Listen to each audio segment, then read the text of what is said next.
Hey everyone, thanks for tuning in to Near Disney. It is the Wednesday show where us panel of local real estate experts gets together in our little Brady Bunch squares here for you and have a chat about what's going on with the market, what's going on with local interest in Orlando, as well as all things within a 25-mile radius of Cinderella's castle. But before we dive into that, let's cue the theme song.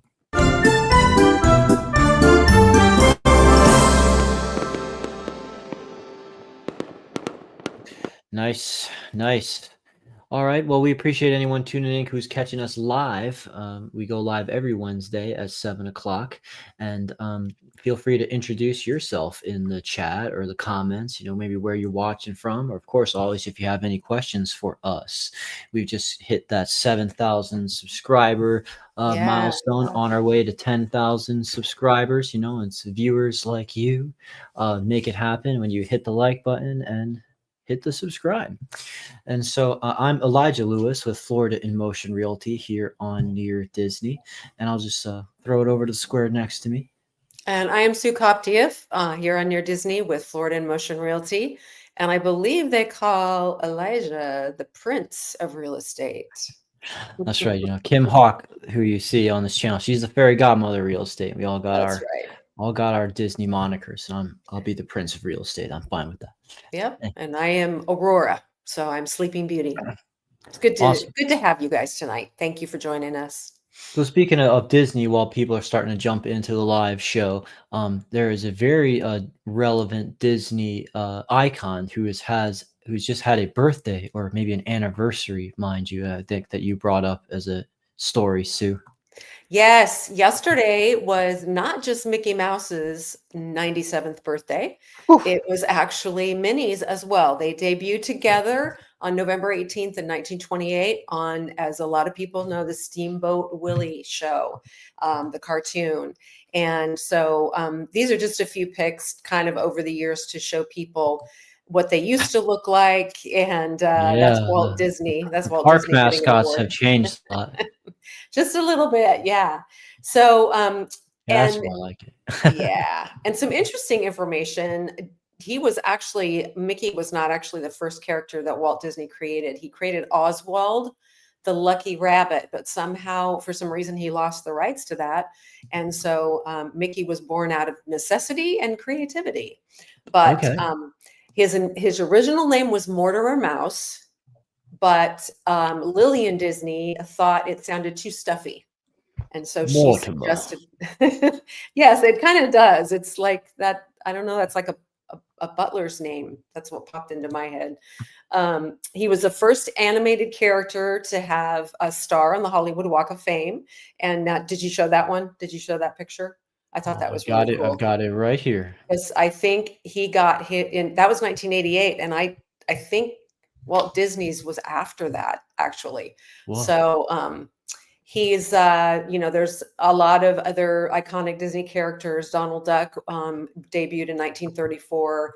And Goofy in 1932. So all of these guys have been around for a while and have just kind of attached themselves to our lives as we've all been growing up. They've been really a big important part of childhood and now even in adulthood. And Mr. Disney himself was the voice of Mickey Mouse from 1928 to 1947. I didn't Oh, realize it was that long. That's 19 years. That's a long time. wow. Um, and let's see, what was some other fun stuff? Oh, his white gloves appeared in 1929 because his hands couldn't be seen in the black and white cartoons, so they had to make his hands stand out somehow. And that's where the gloves came from. So, and like I said, they shared the same birthday. So happy 97th birthday, Mickey and Minnie Mouse, and thank you for all of the wonderful memories you've helped a lot of us create. Absolutely. We owe it all to you. And that's kind of funny that you say that because, I mean, wow, everyone's talking about Dick Van Dyke's about to turn 100 just Right? momentarily. And so that he is older than Mickey Mouse and still kicking. That's really something. And he was, of course, Disney royalty when he was in Mary Poppins as the chimney Exactly. sweep. Hmm. Bert. Bart. Oh, Yes, it was. hey, Dune Buggy Jim. Thank you for watching. Say hey, you two. Wednesday, nice haircut, Elijah. Wow, you are sharp as it gets, Dune Buggy Jim. I did just get a haircut hours ago. So I appreciate you noticing. And I will say that Sue's hair looks very nice and and shiny too. Oh, thank you. I appreciate that. That's too fun. I Nothing love gets it. past you, No, Nona. nothing does get past him, let me tell you. Um, so kind of keeping local as well, not just Disney we talk about here, but the other attractions, oftentimes Universal and SeaWorld. SeaWorld is excited to share new details on the most ambitious, first of its kind ride. So they are, getting into this thing, manufacturer from new details on this ride that's called SeaQuest Suspended Dark Ride, that's planned for 2026. It's an innovation with what they call the most ambitious ride in the park's history. My goodness, wow! And then Legends of the Deep, a suspended dark ride that will take Ooh. guests on a journey exploring different parts of the ocean. So, I mean, I guess like the dark part would be the deep sea, getting a taste of that, and the first of its kind suspended experience. So basically, the ride vehicle for SeaQuest can seat up to three, so not too crowded, still kind of, Hmm. and then able to rotate 360 degrees back and forth. Has an audio system to provide an enhanced immersive experience. So this kind of sounds like a little bit like Soarin', except like underwater kind of Yeah. immersion, which, of course, Soren's taking you up in the air, and you might be going down into the depths of the bottom of the ocean and other things with this. And so that sounds a lot of fun. Basically, they're partnering with some new people, Vekoma, a Dutch amusement park ride designer. So Mm. yeah, some new people coming in to just add some new perspective to giving SeaWorld something to get people buzzed about.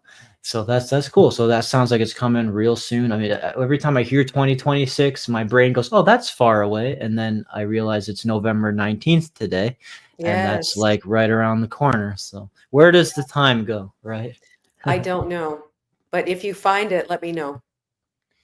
Yeah, so this was a nice way to, boost up their earnings report and, get some more traffic into SeaWorld because it's a great, Yes. great experience. So throwing things more over to the real estate side of things, as far as 2026 and the immediate several years are concerned, people want to know, when are renters going to be able to start getting into a buying mindset today? Some people have been waiting for that housing market crash. I don't know if the market's really Mhm. accommodating that right now, but there may still be some hope to become a homeowner, especially a first-time homeowner for Gen Z. Yeah, no, this is kind of exciting to me because we've been talking, a lot about how the average age of someone buying their first home is now 40, and that's an all-time high. So Yeah. when we see things like this, we like to relay it to people because, if you're feeling like you're not ever going to be able to buy a home, you're not the only one out there. But that's part of the reason we're here, is in order to help walk you through that process and give you as many opportunities and options as possible. And again, we are not lenders, but we have fabulous lenders that work with us and work with our clients. And you would be amazed at some of the wonderful mortgages that they've set up for people. But nearly half, so 47% of renters believe in the United States believe that they'll be able to purchase a home within the next 4 years. So that's not just 4 years from now, that's in the next 4 years. That figure would jump it will jump up to roughly 67% if you forecast that over the next 8 years. And that's again, polling people and taking research from credit agencies and Experian.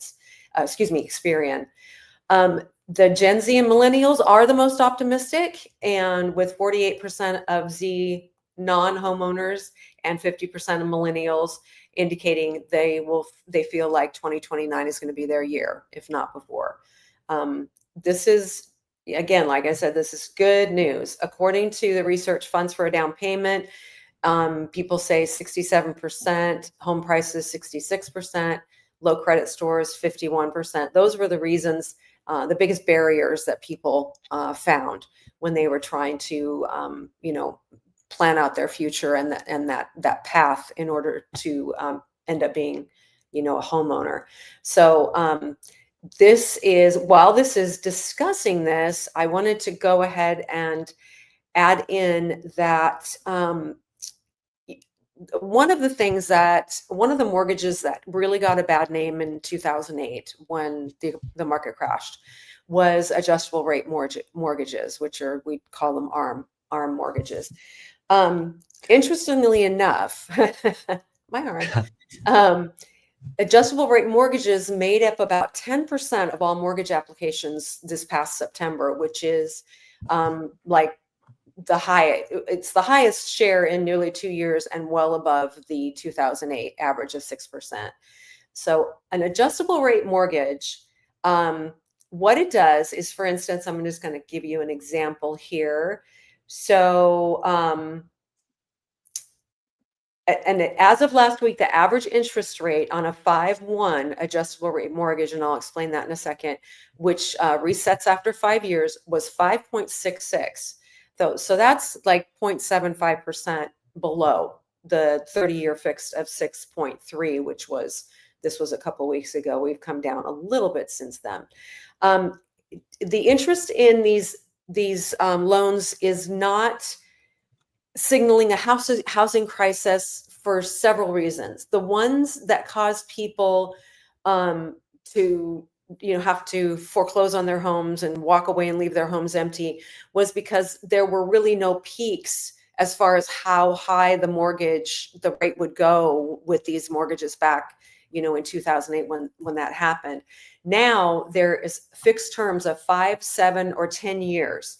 And the borrowers are underwritten to the full indexed rate. And so that is the security that's in the situation as far as, not having what happened, several years. How many years ago is that now? Oh 17 years ago. no, don't remind me. Don't remind me. Yeah, I know. So, I wanted to explain a 5/1 ARM adjustable rate mortgage just means the interest rate stays fixed for the first 5 years before it starts adjusting annually based on the market. It could go up, could go down. The one thing that I wanted to point out for everybody is just because you sign an ARM loan, you sign into an ARM mortgage, does not mean that you cannot refinance in the first 5 years if the market rate, drops quite a bit.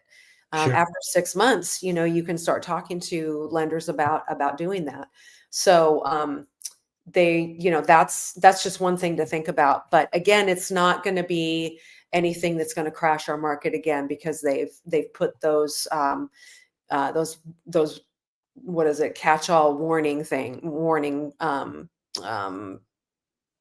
parameters, excuse me, on those loans, so that cannot happen again.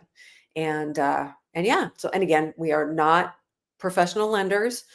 We just work with the lenders enough and our clients enough to get a bird's eye view of it. But if you're interested in this type of mortgage or any other, give us a call. We have wonderful people. Sent one of my already existing clients, now friend, to one of our great lenders today because they want to do a HELOC. So so we connect people all the time, not just when they're buying for the first time. So Thanks there you for go. sharing that, Sue. It's a good little reminder about your lending options in this market. That's for sure. And what we're great information to arm people about, for those renters looking to, in that next 4-year timeline, and even just right now, we got a new listing pulled up that in Celebration, Florida, kind of on the entry level into the community price point that we're excited to talk about. This is a 1-bedroom condo at 230 Golden Rain Drive that has been beautifully updated. I'm going to just kind of play a video here as I talk about it. This area of Celebration provides a condo association that has a clubhouse and a pool and all that stuff. And this is a 37-foot long balcony that is on this unit. It is a unicorn, kind of one of a kind there. And as you see, one of those little electric vehicles was parked right there. That's owned by the owner, willing to sell separately because those drive around the celebration. Great for tootling around with the just taking in the sights, especially when everyone starts putting up their holiday decorations in this Mhm. season. So yeah, as you can see, beautiful contemporary updates. These countertops, these white cabinets, brand new appliances. It's nice that there's an actual like room space to go in for separate washer dryer units in a 1-bedroom condo. Oftentimes, you'll just see a stackable put in a closet someplace when it comes to that kind, and then a beautifully done, updated primary bathroom or just for the unit, as well as good tall ceiling space for your main bedroom area. And so just yeah, love to see just when you can just take in the nature there and those blue Mhm. skies, those Florida weather. I mean, it's November 19th today, and what was it, 81 degrees outside. Uh, At this is least, the yes, time of year it was when beautiful. the snowbirds are coming back to us, and yeah, oh yeah, and the other beautiful thing about this is it has an attached one-car garage, and so basically this has a ability for you just to go right in there, get back inside, so you never have to step out into any rainy weather that might occur. And it even had like a Tesla charger that was built into the wall there. I might be getting a little spotty internet right now. I don't know why this video is not loading. Um, but this is overhead, got the beautiful drone shot coming in, showing you pool, tennis courts slash pickleball courts. It's kind of been a raid for both of them because that's just become so popular in the Florida retirement lifestyle, and even just the young kids, of course, enjoying it as well on that pickleball space. It's for Well, it's everybody. isn't it like steps from that pool? I mean, it's Yeah, so close. it's It's good. almost And like in there's your backyard.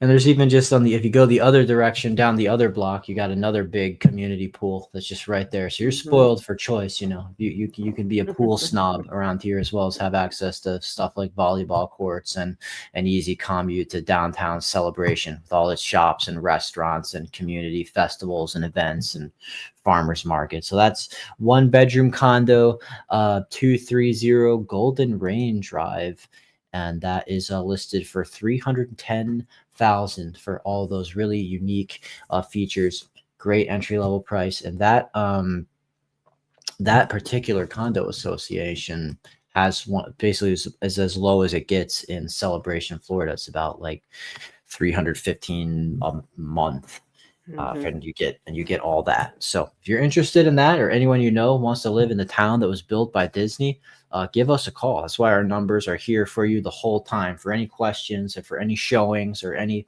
things that you're thinking about listing, we're happy to go over that together. Yeah. So I'm trying to think, what else have we got going on? That is most of the local stuff. But I did wanted to say I saw this article from the NBC that was saying that like Osceola County's turnpike is now underway for getting lanes added to ease any traffic that may be affecting. So some people say like, oh, great, so glad to see that that's going to be just one more thing that the community's actively doing to our government coming together to help make commutes as Mhm. smooth as possible. Basically, widen a busy stretch of Florida's turnpike from 4 lanes to 8. So that is going to be underway over the next couple years, and basically also just saying that um, the plans go beyond adding lanes. Officials project that it will include new ramps at the US 192, interchanges, bridge Mm, replacements, good. upgraded electronic tolling. Can be easier. Noise walls, that can always be great for real estate as well, That's right. and improved lighting. and safety enhancements meant to increase capacity and accommodate rapid growth of our county. Because Florida's growing, and Osceola County, where Disney is only becoming more and more desirable, and so we got to accommodate all those people who've been moving in here. So that's Yeah. great. We'll keep you Well, updated on how that goes. yeah, the updates that they've done so far, not necessarily on the turnpike, but on Highway 4 or closer to where a little bit where we are have actually made a big difference in my opinion. And there's still a Mhm. lot of construction going on, but in spite of all the construction, it still has helped traffic flow much better, especially during the peak travel times.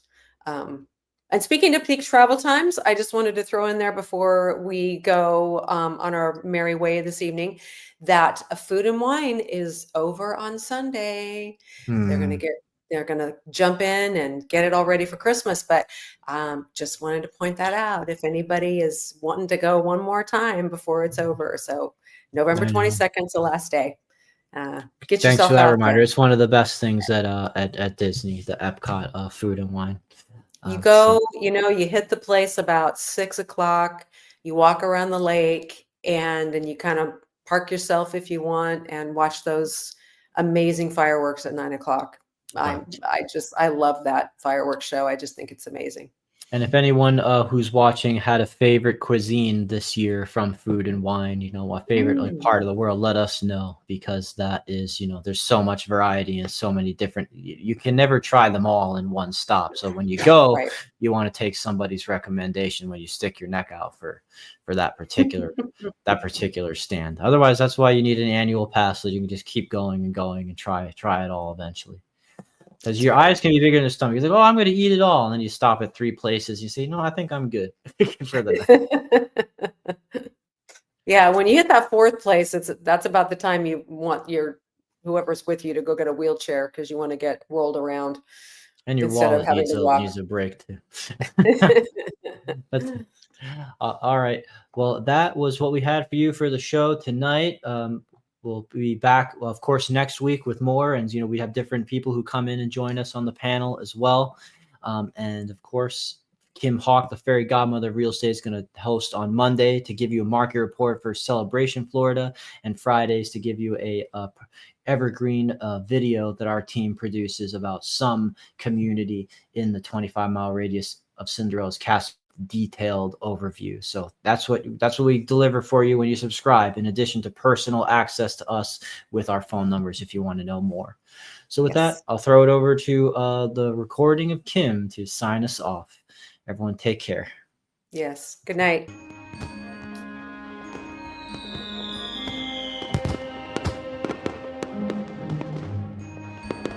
Make sure that you subscribe and like so that we can continue to give you up-to-date information on all things that are going around the 25-mile radius of Cinderella's Castle, because this is truly a magical place to live.